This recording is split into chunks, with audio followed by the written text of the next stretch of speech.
¿Qué tal, queridos amigos? Bienvenidos a nuestro canal Centro para la Excelencia Familiar. Hoy nos encontramos con ustedes para reflexionar acerca de el sacrificio de Jesucristo en la cruz. Muchas cosas se hablan acerca del sacrificio de Jesús.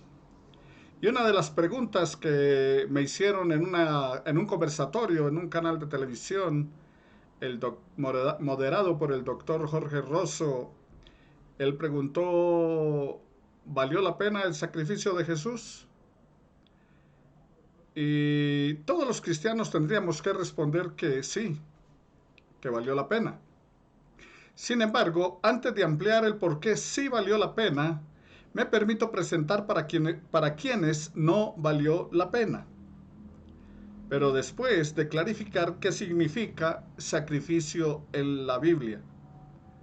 Porque se habla de sacrificio, del sacrificio de Jesús, pero también la gente está ofreciendo sacrificio en el tiempo de Semana Santa. Algunos se flagelan, otros suben a los montes o a los cerros a pie, otros caminan de rodillas una o varias cuadras para ir a un templo. Sacrificio. Viene del latín sacrificum, algo convertido en sagrado. Sacrificium, algo convertido en sagrado. Ofrenda presentada a una divinidad en un ritual como muestra de amor y agradecimiento para calmar la cólera de su deidad, o para pedirle un favor o alejar también alguna amenaza o alguna desgracia que se cierna contra ellos y para encontrar auxilio. Los sacrificios podrían ser cruentos, el ofrecimiento de víctimas humanas o de animales, o incruentos como frutas, flores, vino, etc. El sacrificio era para expiación. Se hacía holocausto, ofrendas de paz, ofrendas de propiciación y reconciliación. Eso era el sacrificio y es lo que encontramos en la palabra del Señor en la Biblia. El sacrificio propiciatorio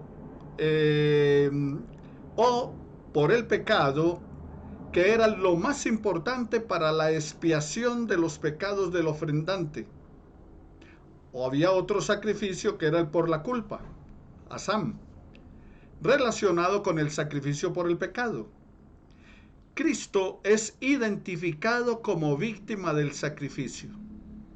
Lo encontramos en la Biblia en 1 Corintios en el capítulo 5 versículo 7 o en el libro de los Efesios en el capítulo 5 versículo 2 que usted puede consultar en sus Biblias, o en el libro de los Hebreos en el capítulo 10 versículos 12 al 13 de la palabra del Señor, el cual me voy a permitir leerles. Hebreos capítulo 10 versículos 12 al 13 dice así: pero Cristo, habiendo ofrecido una vez para siempre un solo sacrificio por los pecados, se ha sentado a la diestra de Dios.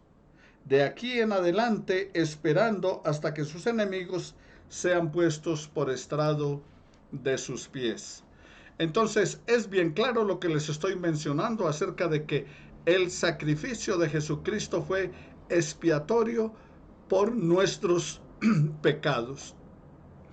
Teniendo ahora más claridad sobre lo que significa sacrificio y para qué era, reflexionemos entonces sobre esa parte negativa de si valió o no la pena el sacrificio de Jesús.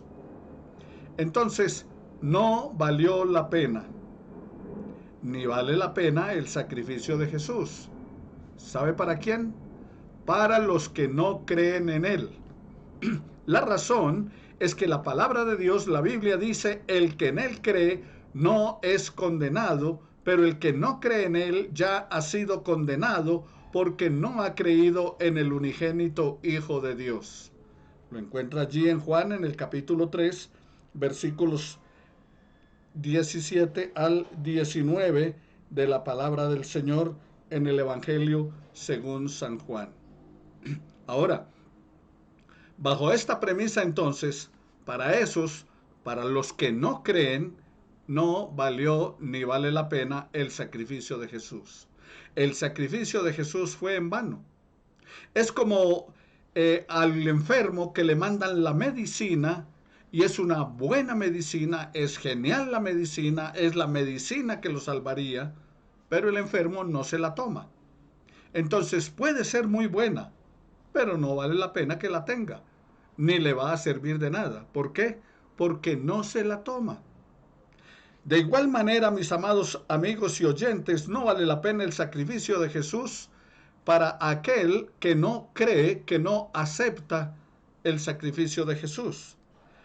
Pero sin embargo, quiero decirles algo, tampoco vale la pena el sacrificio de Jesús para el que cree en él, pero no cree que Jesús sea lo suficiente para salvarlo. Y necesita entonces agregarle otros mediadores, los santos, la Virgen María, las buenas acciones, pertenecer a determinada religión, hacer sus propios sacrificios, etcétera, etcétera. En otras palabras, tratar de complementar el sacrificio de Jesús. Y cuando tratamos de complementar el sacrificio de Jesús, sea con buenas obras, con santos, con religiones, etcétera, etcétera, eso hace inválido el sacrificio de Jesús.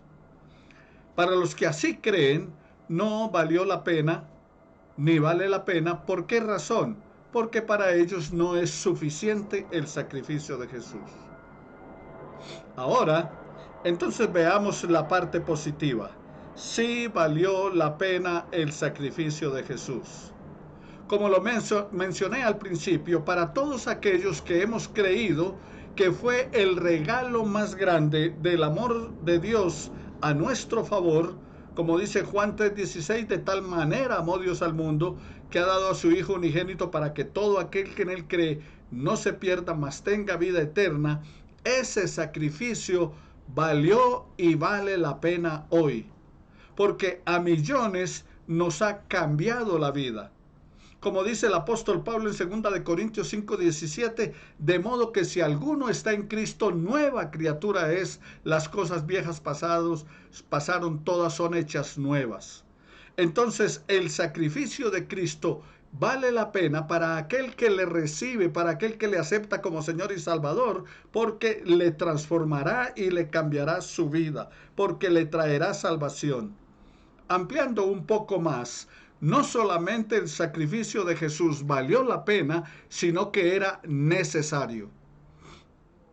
El profeta Jeremías, en el capítulo 2, versículo 22, dice: aunque te laves con lejía y amontones jabón sobre tu cabeza, la mancha de tu pecado permanecerá. O sea que no podemos quitar el pecado de nuestra vida. No podemos arrancarlo de nuestra vida. El apóstol Pablo lo confiesa claramente cuando dice que queriendo hacer el bien no lo hace. Sin embargo, hace el mal que no está en él. Siempre tenemos la naturaleza, una naturaleza con tendencia al pecado. Y no podemos quitar el pecado de nuestra vida. Esa es la razón por la cual le cuesta tanto al drogadicto quitar su vicio. Le cuesta tanto al alcohólico rechazarlo. Cuesta tanto al mentiroso mantenerse en la verdad. ¿Por qué? Porque el pecado está en nosotros y no podemos quitarlo de nuestra vida. Pecamos de pensamiento, de palabra, por acción o por omisión. Ahora, las palabras de Jesús sobre sí mismo cuando Él dice que Él era el camino, la verdad y la vida y que nadie va al Padre sino por Él, entonces no solamente hacen válido el sacrificio de Jesús, sino totalmente necesario. El sacrificio de Jesús valdrá la pena en la medida en que sea evidente en mi vida, en la vida de todos los que me están viendo y escuchando en este momento, y así lleguen a tener, por la transformación del Espíritu Santo, una vida íntegra, entregada al servicio de los demás. La siguiente pregunta que me hizo el doctor Jorge Rosso fue: ¿por qué el mundo ha desvirtuado el sacrificio de Jesús? Bueno, Entre otras razones que el mundo ha desvirtuado el sacrificio de Jesús, tenemos que remontarnos desde el ministerio terrenal de Jesucristo. Él fue rechazado por sus más acérrimos contradictores. También fue rechazado por los religiosos de su tiempo, que trataron de desvirtuar su obra, su sacrificio y su resurrección, incluido por aquellos que le estaban siguiendo, porque el día domingo, conocido como Domingo de Ramos, gritaban: Hosana, Hosana, bendito el que viene en nombre del Señor, o sea, sálvanos ahora. Pero 4 días después estaban gritando: crucifícale, crucifícale, crucifícale. Ahora, ¿por qué razón? Porque la calidad moral de las enseñanzas de Jesús y el ejemplo de su vida, porque ellos incluso decían: enseña como quien tiene autoridad y no como los escribas y fariseos. Entonces eso les llevó a que fuera rechazado. Igual hoy para muchos Jesús solamente es un personaje histórico que enseñó una filosofía de vida muy interesante. Otros lo consideran como un profeta de su época. Y también la variedad de religiones y creencias hacen a un lado a Jesús, y entonces eso desvirtúa el sacrificio de Él por la humanidad. Porque Él murió por todos, incluido por aquellos que no creen en Él. Así que, dejando de lado a Jesús, dejan de lado su obra salvífica en nuestro favor. Porque el amor de Dios es claro. El apóstol Pablo dice en Romanos 5:8: Dios muestra su amor para con nosotros en que, siendo aún pecadores, Cristo murió por nosotros. No podemos descartar que los seres humanos quieran sacar a Jesús de sus vidas para no sentirse culpables. ¿Por qué? Porque tienen un estilo de vida equivocado. Estas, entre muchas cosas que he mencionado, son algunas de las razones por las cuales el mundo desvirtúa el sacrificio de Jesús en la cruz a favor de toda la humanidad. Para el apóstol Pablo la razón es muy clara. Él dice en 1 Corintios 2:14 que el hombre en su estado natural no entiende las cosas espirituales y no las puede entender, incluso para él son locura. Entonces, la respuesta clara la tenemos en el Evangelio de Juan, cuando en el capítulo 3, versículo 19 al 20, él dice que el que en él cree no es condenado, pero el que no ha creído ya ha sido condenado, porque no ha creído en el unigénito Hijo de Dios, y que los hombres amaron más las tinieblas que la luz, porque sus obras eran malas. Entonces, si desvirtúo la obra de Jesucristo en mi favor, no me siento culpable por causa del pecado. Y por esa razón, entonces, he rechazado. Y la tercera pregunta que me hizo en este conversatorio el doctor Jorge Rosso fue: ¿cuál es el papel de la iglesia para que el mundo retome el camino que Jesús trazó? El apóstol Pablo nos escribió en el libro de los Efesios, en el capítulo 3, versículos 10 y 11. Esto sucedió para que todas las autoridades y poderes en el cielo conocieran por medio de la iglesia la sabiduría de Dios en todas sus formas. Esto está de acuerdo con el plan eterno que Dios cumple a nuestro favor por medio de nuestro Señor Jesucristo. Entonces, ¿cuál es el papel de la iglesia para que el mundo retome el camino? La palabra del Señor dice claramente que la iglesia está para que la gente conozca por medio de la sabiduría de Dios en todas sus formas quién es Jesucristo. ¿Cuál es el papel que vino a obrar Jesucristo a nuestro favor? ¿Y qué fue lo que Él hizo para perdonar nuestro pecado y limpiarnos de toda maldad? La iglesia, por lo tanto, debe pasar de extraer a encarnar. Quiero decir con esto que la iglesia debe ir al mundo, debe ir al perdido, y no que el mundo venga a la iglesia. La iglesia debe vivir el evangelio tal como lo vivió Jesús. La iglesia debe proclamar la verdad del evangelio. La iglesia debe proclamar esa palabra clara que está en Primera de Corintios en el capítulo 15, versículo 3 de la Sagrada Escritura, la Biblia, que dice: Cristo murió por nuestros pecados conforme a las Escrituras, que fue sepultado y al tercer día resucitó. Entonces, eso es lo que la iglesia debe proclamarle al mundo. Y no solamente proclamarlo, sino vivirlo, y vivirlo en el servicio a otros. El doctor Jorge Rosso, en su entrevista, dijo 3 afirmaciones. Dios nos generó, o sea, nos creó. El mundo nos degeneró con su caída. Y Jesucristo nos regeneró. Esto lo podemos encontrar. Dios nos generó, ¿dónde? En su creación, Génesis capítulo 1. El mundo nos degeneró en su caída, Génesis capítulo 3, cuando Adán y Eva incurren en pecado, rompen la relación con Dios y eso arrastra a la humanidad. Pero Jesucristo nos regeneró, o sea, nos está reconciliando con Dios. Usted se puede reconciliar con Dios hoy en Cristo Jesús. Si Dios arbitrariamente perdonara a unos y a otros no, entonces no sería justo. El pecado tiene un castigo. Misericordiosamente Dios permite que el sacrificio de Jesús pague ese castigo. Pero esto no quiere decir que simplemente Él va a pasar por alto nuestro pecado. En Éxodo capítulo 34, versículo 7 nos dice la palabra del Señor que Él no dará por inocente al malvado, no dará por inocente al pecador.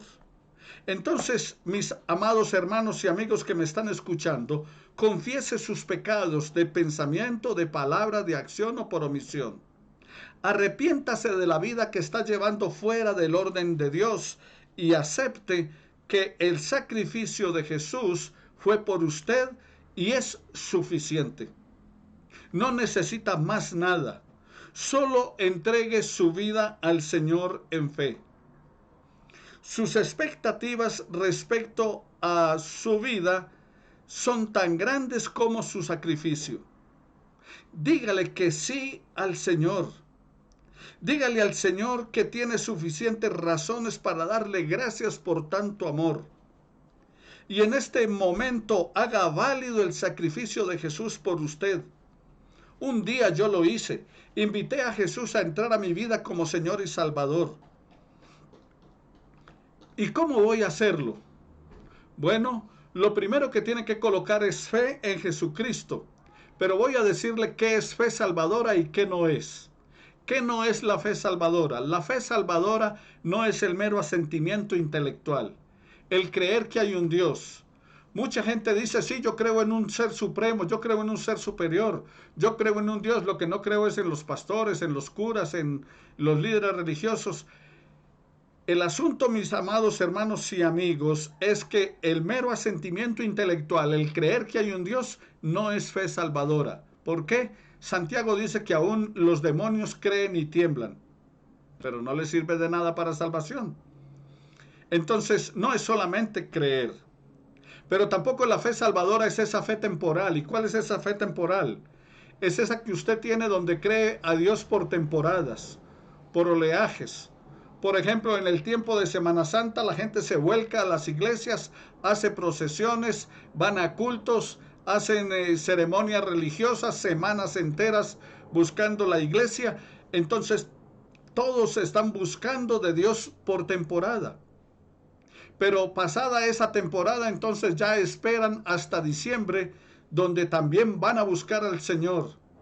Pero hay 3 lugares donde la gente busca a Dios que no está. Dios no está en el pesebre, porque Él no se quedó niño Dios. Del pesebre fue llevado a casa y fue levantado, criado por José y María, en estatura y gracia para con Dios y para con los hombres. Y a los 33 años fue y pagó en una cruz el precio de tu pecado. Y la otra gente lo está buscando ya no en el pesebre, sino en la cruz, pero tampoco está en la cruz. Recuerde que Él fue bajado de la cruz y fue sepultado. Fue bajado de la cruz por José de Arimatea y Nicodemos y fue sepultado. Entonces no está en el pesebre, no está en la cruz, pero tampoco está en el sepulcro.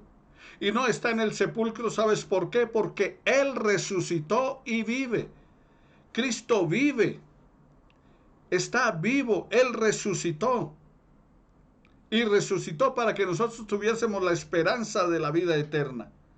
Entonces, este momento es el momento para que usted haga válido el sacrificio de Jesús a su favor y lo invite a que sea su Señor y su Salvador. Si no sabe cómo hacerlo, le invito a que haga esta oración conmigo. Repita conmigo: Señor Jesús, yo reconozco que tu sacrificio en la cruz fue para el perdón de mis pecados. Yo acepto tu sacrificio como el pago de mis pecados. Yo no puedo pagar tu sacrificio. No puedo hacer nada para ganármelo o merecerlo. Pero a cambio de tu sacrificio yo te entrego mi vida y te acepto como mi único y suficiente Salvador. Y por favor, hazme la persona que tú quieres que yo sea y que pueda vivir cada día para ti, en el nombre de Jesucristo nuestro Señor y Salvador. Amén y amén. Si usted hizo esta oración junto conmigo, ahora usted es salvo. Debe empezar a caminar su vida de fe. Lea la Biblia todos los días, una porción de ella. Le recomiendo el Evangelio según San Juan o el Evangelio según San Marcos. Todos los días comience con uno de esos dos evangelios. La otra cosa que debe hacer es hable con Dios. Comuníquese con Él, cuéntele a Dios cómo se siente, lo que experimenta, dígale a Dios que le ayude a entender su palabra. Y en tercer lugar, usted debe congregarse para que estudie con otras personas la palabra del Señor y para que sirva a Dios. Entonces, así, haciendo estas cosas, valdrá la pena el sacrificio de Jesús por usted. Hoy, si usted invitó a Jesús a que fuera su Salvador y su Señor, entonces puede usted decir: valió la pena el sacrificio de Jesús por mí. Bendiciones para todos y que el Señor les continúe bendiciendo hoy y siempre. Que cada día de su vida el Cristo de la gloria sea quien guíe sus pasos en todo tiempo. Bendiciones para todos y hasta una nueva oportunidad.